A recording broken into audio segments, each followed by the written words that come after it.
Simon Jean-Joseph, vainqueur du 40e rallye des Grands Fonds, une édition dominée tout le long par le pilote martiniquais et son copilote Patrick Pivato sur leur Porsche GT.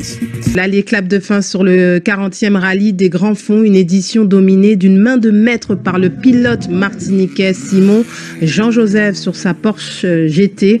Entre poussière, vitesse et adrénaline, les trois dernières spéciales auront tenu toutes leurs promesses. On écoute le vainqueur, il répond à Sully Cordinel et Christian Danquin. Ravi, très satisfait, très heureux. C'est vrai que c'est un rallye que j'affectionne particulièrement. J'ai d'excellents souvenirs ici, de moins bons d'ailleurs aussi, mais franchement, les routes des Grands Fonds, c'est magnifique. Moi, je suis en admiration devant cette ferveur populaire, devant cet engouement médiatique qu'est le rallye des Grands Fonds. Après, il y a malheureusement ou heureusement peut-être beaucoup de choses à améliorer, mais en tout cas, le rallye en lui-même, sur son côté sportif et sur les routes, c'est vraiment un très très beau rallye et j'ai apprécié de me battre avec les copains ce week-end. C'est un grand plaisir. Et puis les plus belles images du 40e rallye des Grands Fonds et le sacre de Simon Jean-Joseph, le Martiniquais, a prouvé une nouvelle fois qu'il était l'un des patrons de l'épreuve. Il a prouvé qu'il était une nouvelle fois le patron des Grands Fonds. Simon Jean-Joseph a remporté le 40e rallye des Grands Fonds après 3 jours d'épreuve et plus de 100 km de spécial parcouru. 34 ans après sa première victoire au Grand Fonds, Simon Jean-Joseph, sur sa Porsche 991 GT, une voiture survitaminée, n'a laissé aucune chance à ses adversaires. Le pilote martiniquais n'a pas boudé son plaisir. Très satisfait, très heureux. C'est vrai que c'est un rallye que j'affectionne particulièrement. J'ai d'excellents souvenirs ici, de moins bons d'ailleurs aussi, mais franchement, les routes des Grands Fonds, c'est magnifique. Je parle de sécurité depuis un long moment et je sais de quoi je parle, car ce soir, j'ai vécu quelque chose d'assez délicat, voire très inconfortable. Je vous laisse imaginer, en regardant ces images, ce qui aurait pu se passer et à quel point cette belle fête du sport automobile aurait pu très mal se terminer. Droite à fond long ciel, surtout pas dans de poteau. Et ça va mettre attention, grosse frein à l'entrée, Dodan Beauvais au panneau. Dodan Beauvais, 70 mètres. Gauche à fond tenir, ciel, sur droite appui pour 200 mètres. Je parle de sécurité depuis un long moment et je sais de quoi je parle, car ce soir, j'ai vécu quelque chose d'assez délicat, voire très inconfortable. Je vous laisse imaginer, en regardant ces images, ce qui aurait pu se passer et à quel point cette belle fête du sport automobile aurait pu très mal se terminer. Droite à fond long ciel, surtout pas dans de poteau. Et ça va mettre attention, grosse frein à l'entrée, Dodan Beauvais au panneau. Dodan Beauvais, 70 mètres. Gauche à fond tenir, ciel, sur droite appui pour 200 mètres. Dans les rues de Jarry, Simon Jean-Joseph remet les pendules à l'heure. Mais un grain de sable vient enrayer la mécanique. La 4e spéciale est annulée. Un public trop indiscipliné. L'organisation neutralise la compétition. On essaie de tout faire pour créer du spectacle, faire venir de beaux plateaux, travailler pendant des mois pour pouvoir proposer quelque chose. Et encore une fois, on est victime de l'incivilité de nos compatriotes. Simon Jean-Joseph continue de maîtriser totalement le rallye des Grands Fonds, creusant l'écart et confortant sa première place au général. Il est toutefois bien aidé par la sortie de route de Jean-Marie Mavounzi. Ce dernier, déçu, mais avec le sentiment du devoir accompli. Aucun regret, champion.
Bonjour Simon Jean-Joseph.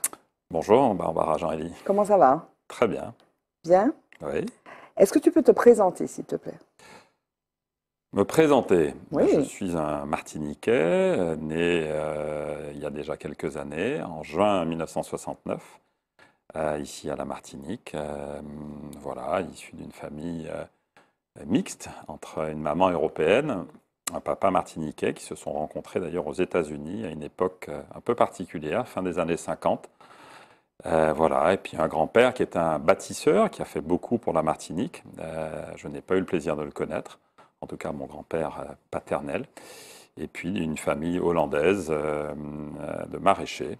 Voilà, donc tout ça, j'ai été élevé dans une culture un peu, je dirais, particulièrement riche. Multiculturel. Exactement, et ce qui m'a permis d'avoir une grande ouverture d'esprit, comme mes parents et mes grands-parents. Et pourtant, tu dis, donc tu parles tout de suite de ta famille et tu dis, je suis martiniquais. Ben oui, parce que Oui. je suis né ici et que j'ai toutes mes attaches ici et que je suis profondément attaché à la Martinique. Et je suis martiniquais tout en étant un citoyen, je dirais, du monde, parce que j'ai eu la chance aussi, grâce au sport, de voyager, d'aller dans plein d'endroits, de découvrir plein de beaux endroits et de m'enrichir justement de tous ces beaux endroits. Et à Martinique, tu as grandi où spécialement? Alors je suis né à Fort-de-France, j'ai habité à Balata d'abord jusqu'à l'âge de 5-6 ans, puis sur la route de Didier après.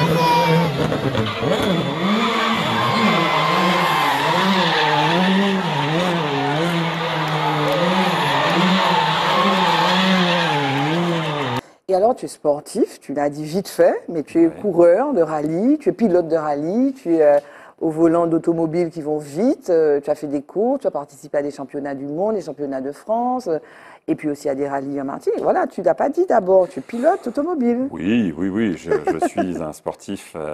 Enfin, les événements de la vie et ma passion m'a mené à être pilote. C'est ce que j'ai toujours voulu faire depuis petit. Donc je dirais que j'ai eu beaucoup de chance dans ce que j'ai fait, dans le sens où j'ai beaucoup travaillé et je me suis donné les moyens de réussir. J'ai fait beaucoup de sacrifices et effectivement, j'ai pu vivre de ma passion, j'ai pu vivre ma passion et j'ai pu faire plein de choses avant de me lancer par la suite dans l'entrepreneuriat. Et alors, l'entrepreneuriat, c'était aussi une histoire de famille, mais la course automobile, c'était déjà une histoire de famille, parce que ton grand frère Alphonse était coureur automobile. Il s'est d'ailleurs tué lors d'une course.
Et alors, l'entrepreneuriat, c'était aussi une histoire de famille, mais la course automobile, c'était déjà une histoire de famille, parce que ton grand frère Alphonse était coureur automobile. Il s'est d'ailleurs tué lors d'une course. C'est exact, sous mes yeux. Malheureusement, c'est des choses qui arrivent. Ça fait partie des choses de la vie qui ne sont pas très agréables et qui sont plutôt difficiles. Et tu étais déjà intéressé par cette part? Oh oui, j'étais déjà plus que passionné. Mon frère s'est tué, j'avais 14 ans. Et dès l'âge de 8-9 ans, j'ai été chopé par le virus. C'était mordu par le virus. Exactement. Et donc, je voulais absolument... je n'avais qu'une seule idée, c'était d'être pilote automobile. Pourquoi? Je sais pas. Mais qui c'est? Tu voyais des choses. Il y a ton frère, mais tu voyais, il y avait d'autres. Qui c'est qu'il y avait à l'époque? Il y avait Ayrton Senna. Qui c'est qu'il y avait Non, c'est pas tellement moi.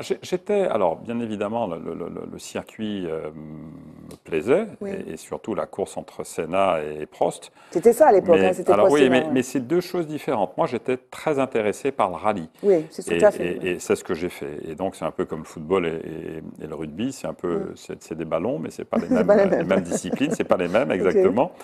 Et donc, le rallye, j'ai eu la chance à l'époque, sur AM, c'était la radio à l'époque, il n'y avait pas la FM. Oui. J'écoutais la nuit du Turini, qui était la dernière nuit du rallye Monte-Carlo. Okay. Si mes parents le savaient, bien évidemment, ils ne me laisseraient pas faire. Et j'écoutais ça le soir, puisqu'avec le décalage horaire, ça me permettait de suivre un peu cette fameuse nuit du rallye Monte-Carlo. Et avec tous les grands noms de l'époque, tous les grands pilotes français, tous les grands pilotes internationaux. À la radio, quoi, tu écoutais ça? Exactement. C'est extraordinaire. J'écoutais ça en cachette, tout doucement, toute comment la ça nuit. se faisait? Et le tel qui va machin, qui va virer dans le machin, dans la courbe, je sais pas comment on le fait. Voilà, disons qu'ils étaient en train de nous faire le résumé de la course en direct. Et donc, je dirais que c'est de là où tout a commencé. Au rallye, c'était qui les noms, au fait? À l'époque, il y avait Jean Ragnotti, Guy Fréquelin, Walter Röhrl, Michel Mouton, tout un tas d'anciens qui ont bien évidemment, enfin qui ont plus ou moins un pied encore dans la course et qui ont en tout cas fait de très longues carrières, des pilotes de toute origine. Et voilà, chez Carmetta, qui est quelqu'un qui était en Afrique, enfin, etc. Voilà. Je dois avouer que j'étais assez incollable parce que comme grand passionné, j'achetais bien évidemment la presse spécialisée et je connaissais quasiment les numéros des voitures, l'histoire de chacun, etc. Et donc voilà, c'est comme ça que ça a commencé.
Tu as participé à, il me semble, 36 participations au championnat d'Europe, copilote, champion d'Europe en 2004 et 2007, champion de France sur asphalte, sur terre, c'est compliqué, enfin c'est technique, et amateur. Donc tu as été professionnel, tu es amateur. Oui. Aujourd'hui, tu n'es plus professionnel, tu as été ouvreur. Qu'est-ce que ça veut dire ouvreur? Alors d'abord, j'ai été effectivement pilote amateur avant de devenir pilote professionnel à partir de 99. Oui. Alors j'étais semi-professionnel puisque je ne faisais que ça, mais en étant indépendant, c'est-à-dire c'était autour de ma structure et c'était moi qui organisais tout ça. À partir de 99, j'ai été pilote officiel pour Ford, puis j'ai été pilote officiel Subaru, Renault pendant pas mal d'années et Citroën, où j'ai gagné effectivement des titres de champion d'Europe, champion de France, etc. Et donc voilà. À partir de 2013, j'ai été ouvreur de Sébastien Ogier, qui est 8 fois champion du monde. Ouvreur, c'est, entre guillemets, les yeux... Tu vas repérer le circuit? Je retranscris dans les notes d'un autre pilote ce que je vois à sa place quelques heures avant qu'il ne passe dans l'épreuve. Donc c'est quelque chose d'assez ingrat qui a énormément évolué. Quand je dis il est ingrat, pourquoi ? Simplement, quand moi je passe 2 heures avant lui et qu'il fait beau, je note ce que je vois, et puis des fois, une demi-heure avant ou un quart d'heure, au moment même où il passe, il se met à pleuvoir, ou il se met à neiger, ou il y a un intempérie quelconque qui arrive, et donc ça fausse complètement le travail que j'ai fait. Tout ça pour dire que j'ai fait ça pendant de nombreuses années. Ça a été très passionnant, ça a été très intéressant de travailler avec des gens aussi exigeants, qui sont dans l'excellence et qui sont toujours à la recherche des derniers petits millimètres. Je vais te donner un exemple. Je garde un souvenir, par exemple, du rallye de Croatie, où dans la dernière épreuve chronométrée qui restait à parcourir, Sébastien avait 7 secondes et demie de retard sur 9 km. En règle générale, c'est une affaire qui est pliée et il est extrêmement difficile de pouvoir refaire son retard. Cette spéciale était très difficile, avec de la boue, avec pas mal de pièges, etc. Et c'est quelqu'un qui ne m'a jamais posé, en 12 ans de collaboration, une question idiote. Il va droit au but, il sait exactement ce qu'il veut, etc. Et c'est en cela que c'est très enrichissant de côtoyer des gens comme ça, parce qu'on tutoie, je dirais, l'excellence, l'exigence, et ça ne s'arrête jamais. Et ce jour-là, il a dû me poser 3 fois des questions, ce qu'il ne faisait jamais, et finalement, il gagne cette course pour 5 dixièmes. Donc c'est dire, je veux dire, ce bel exemple de remise en question, de travail, de rigueur, de volonté, d'audace, enfin tous ces atouts qu'il faut pour être un grand champion. Et j'ai eu la chance, pour ma part, de le côtoyer pendant des années avec son coéquipier. Et ça a été une très très grande chance et un bonheur pour moi que de partager cette aventure avec eux. Mais tu continues parce que donc, tu n'es plus ouvreur, tu as décidé d'arrêter d'être ouvreur. Effectivement, j'ai laissé ma place à Stéphane Lefebvre, qui est un très bon pilote aujourd'hui en activité. Moi, j'ai considéré que d'abord, j'avais fait mon temps. On a gagné 8 titres de champion ensemble. J'ai été plus de 10 ans avec lui, avec eux. On a vécu des moments et des choses exceptionnelles dans le monde. Et à un moment, je pense qu'il faut laisser sa place aussi à un jeune et aussi me donner un peu plus de temps, parce que dans mes activités professionnelles autres qui me prennent aussi du temps, je ne pouvais pas tout faire. Donc j'ai décidé de laisser ma place pour justement me faire un peu plaisir et reprendre un peu le volant, juste pour le plaisir de partager ça avec le public. Donc tu as fait ça dernièrement le 5 juin, c'était au Grand Fond en Guadeloupe. C'est exact. Et puis, tu vas le faire aussi en juillet en Martinique, donc pour le Martinique Rally Tour, donc 26, 27, 28 juillet. Donc là, on sent que tu veux reprendre le volant, quoi. C'est des sensations que tu n'as pas forcément quand tu es ouvreur, forcément. Forcément, c'est deux choses différentes. Quand on est ouvreur, on roule très lentement, on fait marche arrière, on contrôle les choses, etc. Là, c'est juste le plaisir de rouler. Alors, c'est très difficile parce que lorsqu'on a été un pilote à un certain niveau, aujourd'hui, je n'ai plus du tout ce niveau. Et je n'ai pas du tout la prétention de conduire. Mais on a ce niveau-là parce qu'on pratique, on a ce niveau-là parce qu'on s'entraîne, on a ce niveau-là parce qu'on est plus aiguisé. C'est tout à la fois, effectivement. Il y a la pratique, il y a le fait d'enchaîner des courses et d'y être en permanence, de faire des essais, etc. Et puis, il y a aussi une question d'âge qui fait qu'on est meilleur à 30 ans qu'on ne peut l'être à 55. Donc, forcément. Moi, aujourd'hui, je suis un passionné de tout ce que je fais, et particulièrement du sport auto. Donc, j'essaye de continuer à me faire plaisir. Je suis bien conscient de mon niveau qui n'est plus du tout le même, et je l'accepte. C'est des fois frustrant pour moi, c'est pas toujours évident, mais en tout cas, j'essaye de me faire plaisir et de faire plaisir aux spectateurs.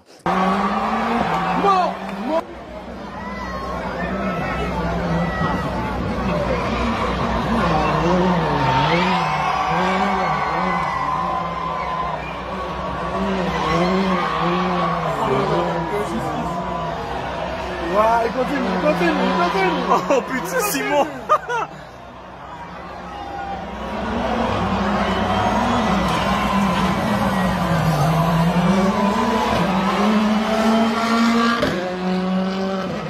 Et là, il y a le feu. Voilà.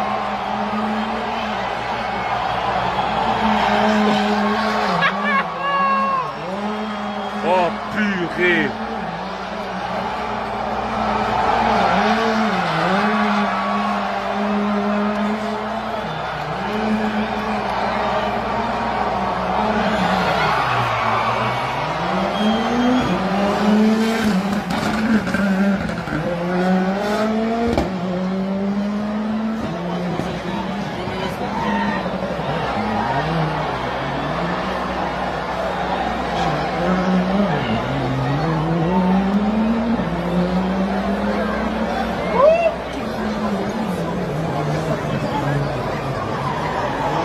Aïe, aïe, aïe, aïe, aïe, aïe, aïe, aïe, aïe.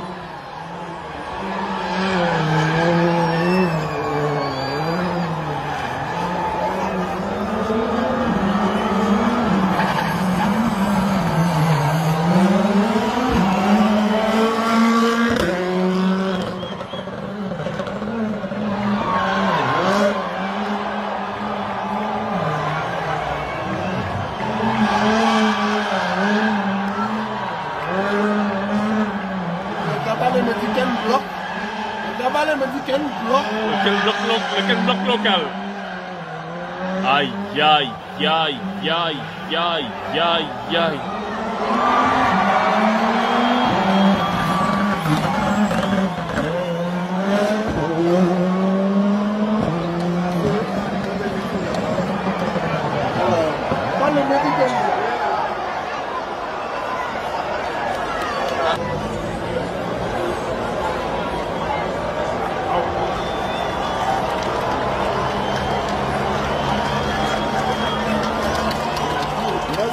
Merci.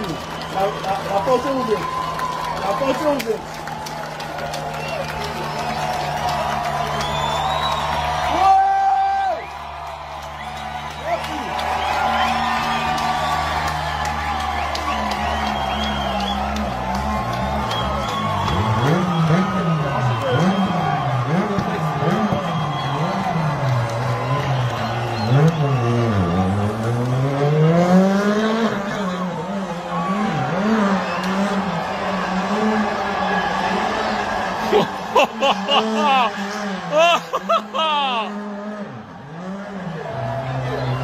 C'est qui la relève? Qui est le prochain Simon Jean-Joseph? En Martinique, Oui, en Martinique, en Martinique. Il y en a certainement, c'est difficile de dire pour le moment, il y en a. En tout cas, je suis certain qu'il y aura des jeunes qui prendront la relève. Pour autant, il faut qu'ils s'y mettent. Voilà. D'accord.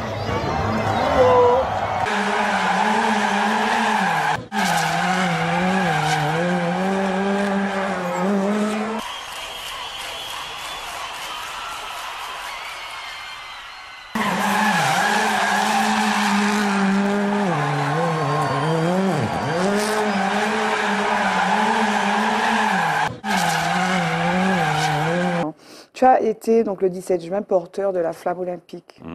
Grand moment. C'était pourquoi? C'était aussi tous les gens qui ont été porteurs de la flamme olympique disent que c'est extraordinaire. C'est un moment qui restera gravé à jamais dans ta mémoire. Pourquoi? Oui, parce que c'est très symbolique. Je disais, comme tu l'as compris, moi je suis quelqu'un qui a, grâce au sport, j'ai réussi à me structurer.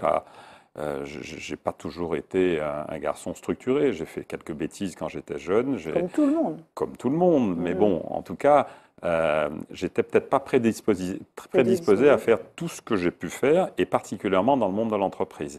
Et les valeurs que j'ai, donc de travail, de rigueur, de remise en question, d'audace, de recul par rapport aux choses, d'honnêteté, de fair play, enfin, je pourrais en citer un certain nombre, je les ai appris grâce au sport.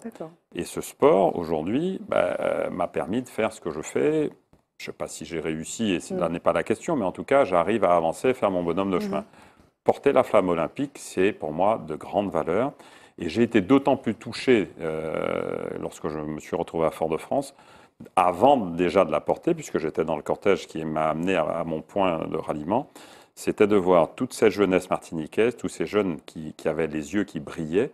Et je me dis que si on arrive 10% d'entre eux, si que 10% d'entre eux, ça leur donne déjà l'envie de faire et de se remettre en question et d'avoir ce goût de l'effort pour faire, ça nous annonce un avenir qui sera pas mal.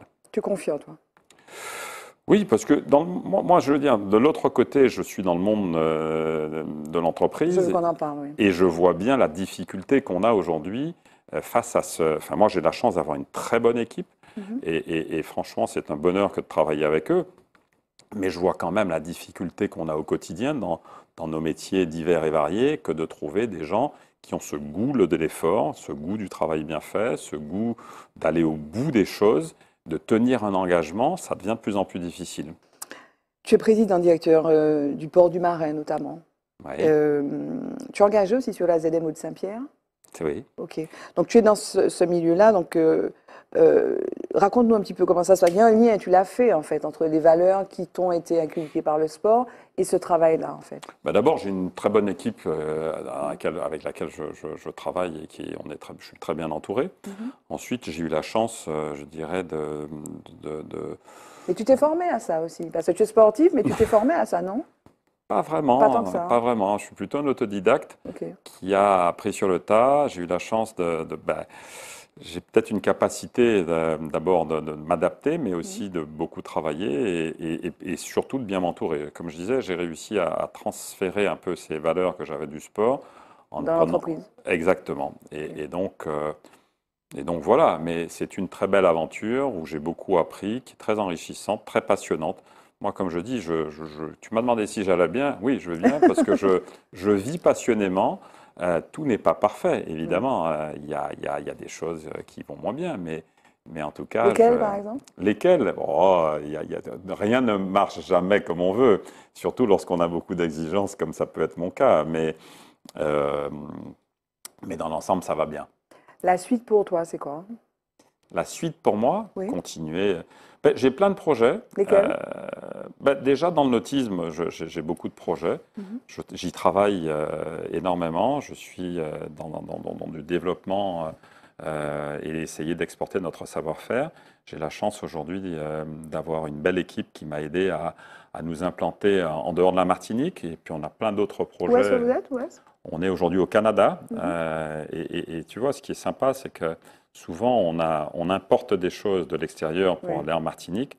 Bien là, on prend des choses qu'on a apprises en Martinique pour les amener au Canada. C'est quoi? C'est de la gestion. C'est quoi le projet? On fait ni plus ni moins que ce qu'on fait ici en Martinique sur des marinas. Et on essaye de les exploiter, de les développer, d'apporter de l'attractivité et faire en sorte qu'on puisse en même temps apporter notre savoir-faire et notre sourire et la chaleur de la Martinique dans des régions où il ne fait pas toujours chaud. C'est le moins qu'on puisse dire. Le mot de la fin, ce serait quoi, Simon? Le mot de la fin, ce serait de dire qu'il faut bien profiter chaque jour de ce qu'on a à faire, que la vie est belle. Moi, c'est ce que j'arrête pas de dire. Elle n'est jamais facile. On doit continuer à être... Enfin, moi, je suis un éternel optimiste, même si je suis très réaliste par rapport au monde dans lequel on vit. Et c'est pour ça que je voudrais encore rebondir sur cette flamme olympique. Quand j'ai vu tous ces sourires, cet enthousiasme et ces yeux de ces jeunes qui pétillent, c'est eux qui feront l'avenir. Non pas que je me sente vieux, bien au contraire, car j'ai la chance d'être en grande forme physique et encore mentale, mais avec plein de projets. Mais en tout cas, je suis bien conscient que l'avenir leur appartient et que dans le monde dans lequel on vit aujourd'hui, c'est important qu'on puisse partager, communiquer et se sentir bien. Merci, Simon Jean-Joseph. Merci, Barbara.